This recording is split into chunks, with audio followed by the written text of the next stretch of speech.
शिवसेनेचा आज मेळावा होतोय आणि या पार्श्वभूमीवर बोलण्यासाठी आपल्यासोबत आहेत आमदार निलेश राणे साहेब. काय सांगाल, आज शिवसेनेचा मेळावा होतोय, दोन्ही शिवसेनेचे मेळावे होणार आहेत, तुमच्या सेनेचा मेळावा होतोय, कशा पद्धतीने याची तयारी झालेली आहे?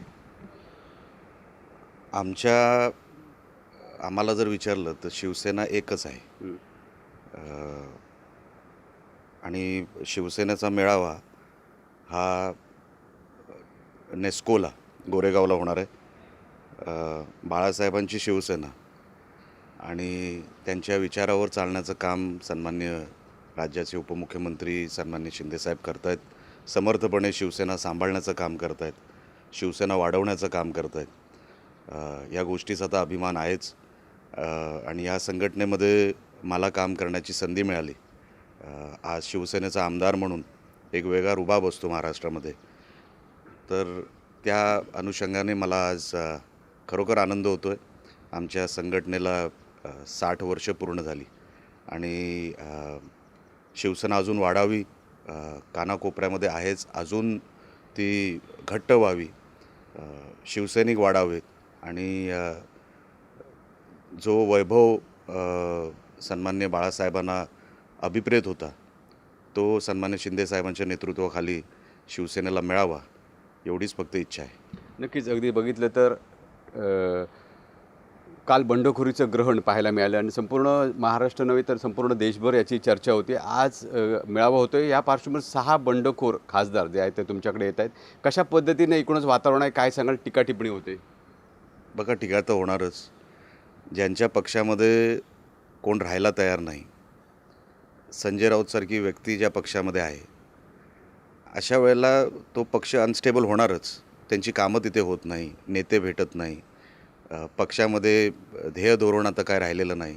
काँग्रेसच्या विचारधारेबरोबर गेलेली लोक, खऱ्या शिवसैनिकाला ती चीड येणारच ना, आणि ते मूळ शिवसेनेकडे वळणारच.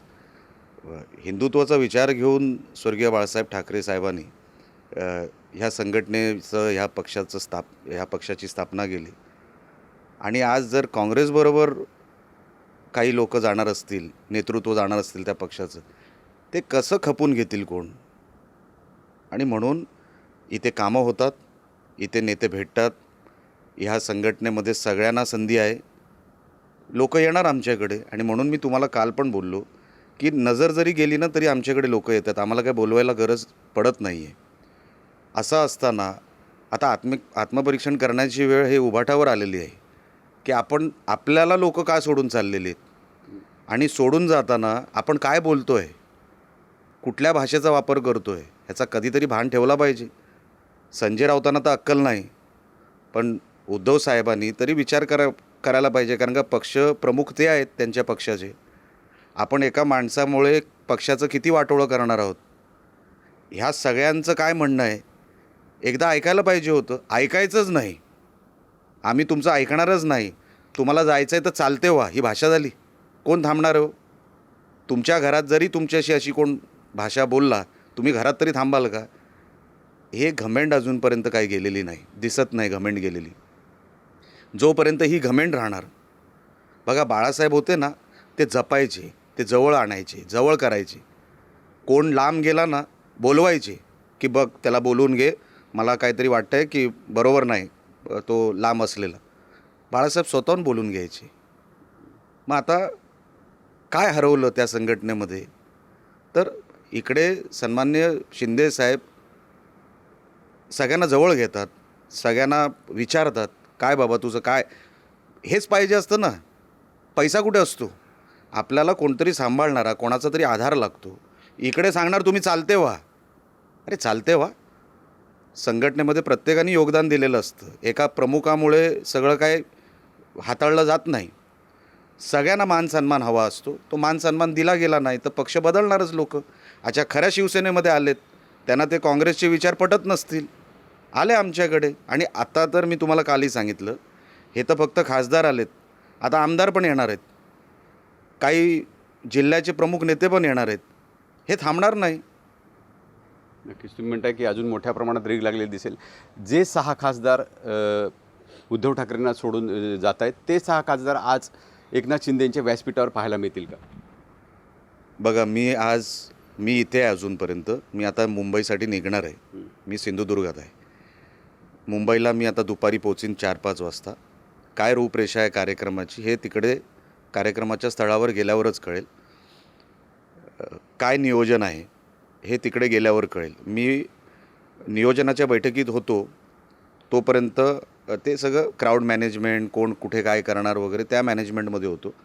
1 दिवसासाठी मतदारसंघात आलो होतो, आता परत जातो आहे. स्टेज मॅनेजमेंट कशी असेल, कोण कधी येईल, कोण कुठे काय बसेल हे आता तिथे गेल्यावरच कळेल. नक्कीच. साहेब, दुसरा एक महत्त्वाचा प्रश्न आहे की काल जर बघितलं तर संजय राऊत यांनी खूप गलिच्छ भाषा वापरलेली होती. तुडवा अशा पद्धतीची पण भाषा वापरलेली होती. कसं पाहताय आपण? कारण कालसुद्धा आपण म्हटलात की एकूणच या संजय राऊतांच्या ट्विटला सुद्धा उत्तर दिलं. काय कशा पद्धतीने त्यांच्या ट्विटला उत्तर दिलं? नाही बघा, अशा व्यक्तीला उत्तर द्यायची काही गरज नसते. संजय राऊत हा गटरछाप माणूस आहे. त्याच्याकडून तुम्ही दुसरी काय अपेक्षा ठेवता? काय बोलणार आहे तो माणूस दुसरा? अच्छा, ज्यांनी कमवलेलं असतं ना त्याला वाईट वाटतं, त्याला असं वाटतं की जवळ करावं, लोकांना परत बोलवावं. ह्यांनी स्वतःहून काहीच कमवलेलं नाही, तर ह्यांना असं वाटणारच ना सगळ्यांनी जावं, मीच एकटा कंट्रोलमध्ये राहणार. वाटणारच ना, साहजिक आहे. ज्यांनी कमवलंच नाही आहे काय. शिवसेना कुठे उभी गेली, कुठल्या गल्लीमध्ये उभी गेली, कुठल्या प्रांतात उभी केली हे एकदा सांगावं ना संजय राऊतांनी. कधी निवडणुकीला उभा राहिला, कधी नगरसेवक म्हणून शिवसेनेची बाजू घेतली, कधी आमदार म्हणून विधिमंडळात भाषण केलं, काही नाही. ते आहे ती राज्यसभा मिळते, तिथे आपलं पसरून बसलं आहे. मुळात संघटनेसाठी जो संघर्ष करावा लागतो, शिवसेना म्हणजे संघर्षाचं दुसरं नाव आहे. जेव्हा संघटना वाढत होती तेव्हा संजय राऊत कुठे होते? त्यांना काय फरकच पडत नाही साहेब. त्यांना काही फरक पडत नाही. शिवसेना राहिली काय किंवा उद्धवसाहेब राहिले काय, संजय राऊत राहायला पाहिजे म्हणून वाटेल ती भाषा बोलायची. अहो, ही काय भाषा झाली? तुम्ही आज राज्यसभेवर आहात. मला वाटतं ही दुसरी किंवा तिसरी टर्म असेल राज्यसभेची. ते निवडून तर जनतेतून येत नाही. काय साध्य करायचं आहे तुम्हाला? उलटं उद्धव साहेबांना मदत होईल की ह्याच्यानी नुकसान होईल ह्याचा विचार आता उद्धव साहेबांनी केला पाहिजे. ही कुठली भाषा झाली? अच्छा, शिव्या कोणाला घालायला देत नाही हो? कोण शिव्या घालत नाही? सगळेच शिव्या घालतात, पण कुठे घालायच्या? एकदा पत्रकारांच्या तुमच्याच कुठल्या तरी चॅनलच्या माईकच्या बाजूला थुकलेला माणूस हा. ही कीड लागली आहे उभाटाला, लक्षात ठेवा, संजय राऊत नावाची. ही जोपर्यंत उद्धवसाहेब बाजूला करत नाही, हे नुकसान अजून वाढत जाणार, हे टोकाला जाणार. अच्छा, कोणाला काय आवडतं हा विषय नसतो. लोक स्वतःहून जर आमच्याकडे येत असतील, आम्हाला काय बोलवायची गरज पडत नाही, मग त्याच्यामध्ये संजय राऊतची ही भाषा आणि हा राग हा उद्धव साहेबांचं नुकसान करतं आहे की फायदा करतं आहे, एकदा विचार करावा त्यांनी. नक्कीच. आज जसा एकनाथ शिंदेंच्या शिवसेनेचा मेळावा होतोय तशाच पद्धतीचा उद्धव ठाकरेंचा सुद्धा मेळावा होणार आहे. काय सांगाल, उद्धव ठाकरे आज नेमकं काय बोलू शकतील?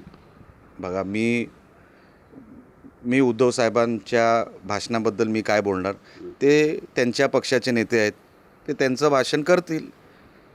मी कसं बोलणार, त्यांनी काय बोलावाचं? मी लहान माणूस आहे साहेब. आज जर मी कसं बघितलं तर बोलणार, ते कोण काय बोलणार? डिस्टर्ब आहेत. एकूणच जर बघितलं तर काय वेगवेगळ्या पद्धतीची वागतो. मी माझ्या पक्षाचं साहेब तुम्हाला सांगू शकतो, माझ्या नेत्यांचं तुम्हाला सांगू शकतो.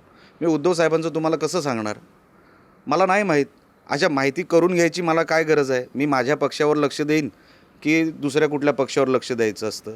आपल्या पक्षावर लक्ष ठेवायचं असतं, आपला पक्ष वाढवायचा असतो. माझं माझ्या पक्षावर लक्ष आहे. नक्कीच. अजून एक महत्त्वाचा प्रश्न साहेब, मगाशी तुम्ही म्हटलात की अजून मोठ्या प्रमाणात उद्धव ठाकरे गटात फूट होऊ शकते. अशा पद्धतीची सुद्धा चर्चा आहे की नगरसेवकसुद्धा मोठ्या प्रमाणात फुटू शकतात मुंबईचे. आपण काय सांगाल? ऑलरेडी बऱ्यापैकी उभाटा पक्षामध्ये नुकसान झालेलं आहे. नेत्यांना ते अजूनपर्यंत कळत नाही आहे. जसं मी तुम्हाला सांगितलं, मी समजा उत्तर मुंबईचा दक्षिण मुंबईचा मी संपर्क प्रमुख आहे. साहेब, मला काही करावं लागत नाही. मी आलो आहे जरी कळलं ना, आता मी लहान माणूस आहे. माझ्या पक्षाचा एक शिवसेनेचा एक संपर्क प्रमुख तिकडे आला आहे असं जेव्हा जरी उभाटाच्या काही लोकांना कळतं, ते येऊन भेट मागतात, भेटायला येतात आणि पुढची चर्चा करतात. काय करावं लागलं? मला काहीच नाही. ऑफर द्यावी लागली का किंवा कोणाला काय सांगावं लागलं का, बोलवावं लागलं का? अजिबात नाही.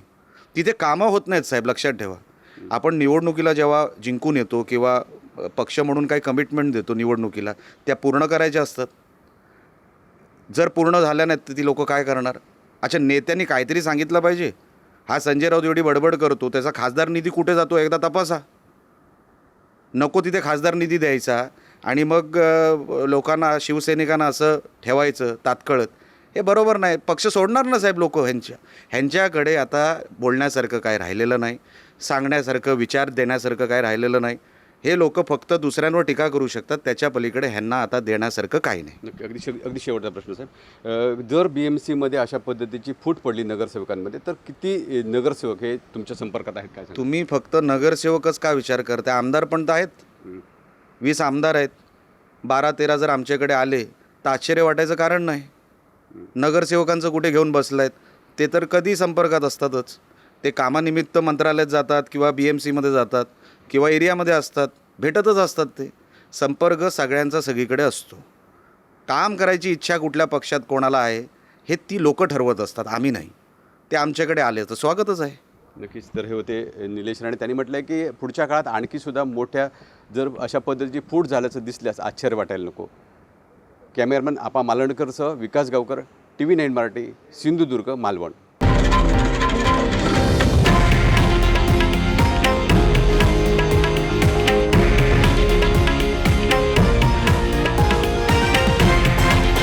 हे आहे देशातील नंबर 1 न्यूज नेटवर्क आणि आपण पाहत आहात TV9 मराठी, एकमेव.